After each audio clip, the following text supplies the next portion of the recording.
Hello hi friends, मी पूजा आपल्या सगळ्यांचं आजच्या या व्हिडिओमध्ये स्वागत करते। आजच्या या व्हिडिओमध्ये आपण जाणून घेणार आहोत म्युच्युअल फंड डिस्ट्रीब्युटर कसे होता येईल आणि मी कसं अर्निंग करू शकता याचे सगळे डिटेल्स आपण आजच्या या व्हिडिओमध्ये पाहणार आहोत। तर व्हिडिओ शेवटपर्यंत नक्की पहा। होपफुली एक चांगली माहिती तुम्हाला मिळेल आणि तुम्ही जर पहिल्यांदा माझ्या चॅनलवर आला असाल तर चॅनलला सबस्क्राइब करायला विसरू नका। चॅनलला सबस्क्राइब करा आणि बेल आयकॉनला क्लिक करा, म्हणजे अशाच आपल्या माहितीपूर्ण व्हिडिओज तुमच्यापर्यंत पोहोचत राहतील आणि तुम्ही त्या मिस करणार नाहीत। आजच्या व्हिडिओमध्ये आपण पाहणार आहोत की म्युच्युअल फंड डिस्ट्रीब्युटरचे रोल काय, त्याच्यासाठी काय एलिजिबिलिटी लागते, एक्झाम कोणती द्यावी लागते, त्याच्यासाठी खर्च किती येतो आणि त्याचबरोबरीला तुम्ही काय काय काम करून अर्निंग करू शकता, या सगळ्या डिटेल्स आपण व्हिडिओमध्ये जाणून घेणार। तर चला तर आजच्या व्हिडिओला सुरुवात करूया। डिस्ट्रीब्युटर कोण असतो तर त्याचे रोल काय असतात। म्युच्युअल फंड डिस्ट्रीब्युटर हा ग्राहक आणि एएमसी म्हणजे कोण, ॲसेट मॅनेजमेंट कंपनी, जिथे आपला पैसा मॅनेज केला, जी की इन्व्हेस्टरने जे पैसे इन्व्हेस्ट केलेले असतात ते मॅनेज करायचं काम करते। ॲसेट मॅनेजमेंट कंपनी आणि इन्व्हेस्टर या दोघांमधला जो ब्रिज किंवा दुवा जो असतो तो डिस्ट्रीब्युटर असतो। म्हणजे इन्व्हेस्टरला कोणत्या स्कीम मध्ये इन्व्हेस्ट केलं पाहिजे त्याचं मार्गदर्शन हा डिस्ट्रीब्युटर करतो। त्याचबरोबरीला मार्केटमध्ये होणारे बदल, काही केवायसी अपडेट करायची असेल, सगळी प्रक्रिया, ऍप्लिकेशन्स वगैरे पूर्ण डिस्ट्रीब्युटर हा इन्व्हेस्टर कडून ही सगळी प्रक्रिया पूर्ण करून घेत असतो। त्याचबरोबरीला कोणत्या फंड मध्ये इन्व्हेस्टमेंट केली पाहिजे किंवा कसा पोर्टफोलिओ मॅनेज केला पाहिजे, ह्या सगळ्याबद्दलचं मार्गदर्शन डिस्ट्रीब्युटर हा इन्व्हेस्टरला करत असतो। डिस्ट्रीब्युटरला एम्फी आणि सेबी हे दोघं नियंत्रित करत असतात। सेबी अँड एम्फी या दोघांच्या गाईडलाईन्सच्या अंडर डिस्ट्रीब्युटरला काम करावं लागतं। सध्या तुम्ही पाहत असाल न्यूजवर, आर्टिकल मध्ये सगळीकडे तुम्हाला ऐकायला मिळत असेल की म्युच्युअल फंड इंडस्ट्री खूप ग्रो करते आणि इन्व्हेस्टर चूज करतायत की म्युच्युअल फंड मध्ये इन्व्हेस्ट करण्यासाठी। स्टॉक मार्केट खूप वॉलेटाईल असलं तरी म्युच्युअल फंड इंडस्ट्री तेवढी स्टॅबिलिटी दाखवतीये किंवा स्टेबल आहे, त्याच्यामुळे लोक त्याच्याकडे वळत आहेत। पण आपल्या भारताची लोकसंख्या 140 करोड लोकसंख्येच्या मागे फक्त इन्व्हेस्टरचा 6% चा रेशो, म्हणजे अजून खूप काम करायचं आहे। आपल्याकडे खूप काम आहे या डिस्ट्रीब्युटरच्या लाईन मध्ये। म्युच्युअल फंड डिस्ट्रीब्युटर साठी तुम्ही 18 वर्ष पूर्ण आणि 12वी पास असणं गरजेचं आहे। तुम्ही जर 18 वर्ष पूर्ण आणि 12वी पास असाल तर डिस्ट्रीब्युटरची एक्झाम तुम्ही देऊ शकता। इंडिव्हिज्युअली तुम्हाला एक्झाम द्यायची असेल तर एम्फीच्या वेबसाईटवर तुम्ही रजिस्टर करू शकता। त्याच्यासाठी आपल्याला amphi register NISM series 5A ही एक्झाम द्यावी लागते। एक्झामचं स्वरूप असं असतं, 100 मार्कांची एक्झाम असते, त्याच्यापैकी आपल्याला 50 मार्क मिळवणे गरजेचे असते। या मार्कांना निगेटिव्ह मार्किंग नसते। निगेटिव्ह मार्किंग नसल्यामुळे 50 मार्क सहज तुम्ही पाडू शकता। आणि याच्यामध्ये अभ्यासाचं स्वरूप काय असतं तर म्युच्युअल फंड इंडस्ट्री तसेच स्टॉक मार्केट स्टडी असते, ती आपल्याला करावी लागते। स्टडी मटेरियल तुम्हाला यूट्यूबवरही मिळेल आणि यूट्यूबवर असे बरेच चॅनल आहेत जे NISMच्या सिरीजच्या एक्झाम असतात त्याचं गाईड करण्याचं काम करतात। त्याचबरोबरीला कमी पैशामध्ये कोर्सही प्रोव्हाइड करतात।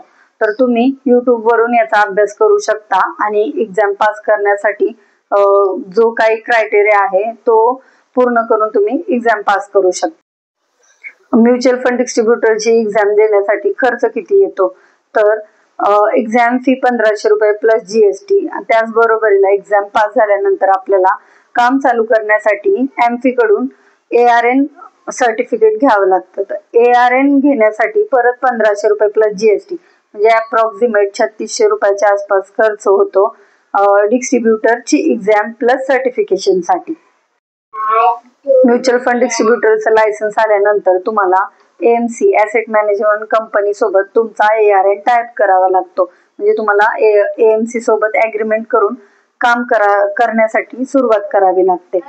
तर तुम्ही कोणत्याही AMC सोबत टाईप करून काम चालू करू शकता। महत्वाचं म्हणजे अर्निंग। तर अर्निंगचा विषय असा असतो की ह्याच्यामध्ये आपल्याला ट्रेल कमिशन मिळतं। ट्रेल कमिशन म्हणजे काय, तुम्ही किती इन्व्हेस्टर कडून पैसा इन्व्हेस्ट करून घेताय, म्हणजे तुम्ही किती इन्व्हेस्टमेंट आणताय त्याच्यावर तुमचं कमिशन डिपेंड असतं। ते वेगवेगळ्या AMCच्या वेगवेगळ्या स्कीम वर डिपेंड असतं. आता 40+ AMCs आहेत. SBI, निपॉन, मोतीलाल ओसवाल, कोटक ह्या बऱ्याच अशा AMCs आहेत ज्या ऍसेट मॅनेज करण्याचं काम करतात. एखाद्या व्यक्तीने तुमच्याकडे 10 लाख रुपये इन्व्हेस्ट केले आणि आता 10 लाख रुपये इन्व्हेस्ट केले आणि पुढच्या महिन्यामध्ये त्याची बाबा अमाऊंट आहे 10,10,000 रुपये. समजा मार्केट वाढलं आणि ते 10,10,000 प्रेझेंट त्याची व्हॅल्यू झाली, तर त्या 10,10,000वर 1% म्हणलं तर 10,100 एवढं होतं. तर ते इयरली कॅल्क्युलेट केलं जातं. म्हणजे समजा 12 ने डिवाइड केलं तर 840 वगैरे रुपये कमिशन तुम्हाला ट्रेल कमिशन मिळतं.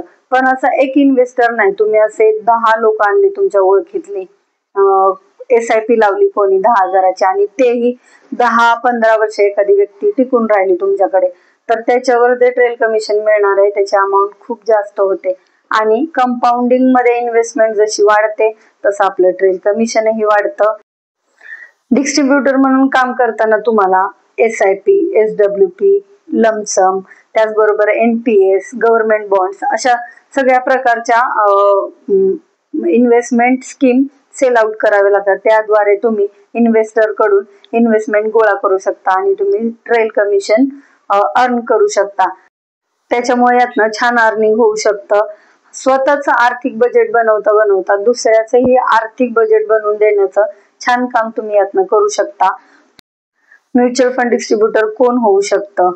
स्टुडंट असो, हाऊसवाईफ असो, वर्किंग असाल, त्याचबरोबर बिझनेसमॅन असाल, कुणीही तुम्ही असाल, कोणालाही म्युच्युअल फंड डिस्ट्रीब्युटर होता येतं. हे तुम्ही पार्ट टाइम, फुल टाइम दोन्ही प्रकारे करू शकता.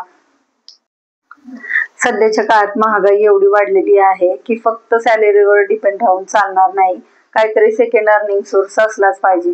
त्याच्यामुळे म्युच्युअल फंड डिस्ट्रीब्युटर हे काम सेकंड अर्निंग सोर्स म्हणून करण्याचा तुम्ही विचार करत असाल तर नक्कीच तुम्ही हे करू शकता. मी स्वतः म्युच्युअल फंड डिस्ट्रीब्युटर आहे. तर म्युच्युअल फंड डिस्ट्रीब्युटर म्हणून मी NJ इंडिया इन्व्हेस्ट ही ब्रोकरेज कंपनी आहे. त्याचबरोबरीला EMC आहे. 15 वर्षापेक्षा जुनी ही कंपनी आहे आणि या AMC मार्फत मी म्युच्युअल फंड डिस्ट्रीब्युटरचं काम करते. मी स्वतः म्युच्युअल फंड डिस्ट्रीब्युटर आहे आणि मी NJ इंडिया इन्व्हेस्ट सोबत काम करते. NJ इंडिया इन्व्हेस्ट ही अशी कंपनी आहे जी 15 वर्षापेक्षा जास्त काळ या इंडस्ट्रीमध्ये काम करते आणि 40,000+ डिस्ट्रीब्युटर NJ इंडिया इन्व्हेस्ट मध्ये डिस्ट्रीब्युटर म्हणून काम करतात. NJ तुम्हाला काय प्रोव्हाइड करतं, तर तुम्हाला गायडन्स प्रोव्हाइड करतं, त्याचबरोबरीला व्यवस्थित ट्रेनिंग देतं, वेळोवेळी आलेले NFO ची इन्फॉर्मेशन देतं, तुम्हाला गाईड करतं, मार्केटमध्ये होणारे बदल सगळं सांगतं.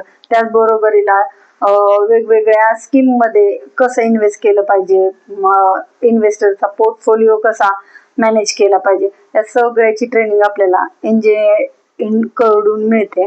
तर त्याच्यामुळे तुम्हाला ही NJ सोबत म्युच्युअल फंड डिस्ट्रीब्युटर म्हणून जोडायचं असेल तर मला कमेंट मध्ये नक्की कळवा.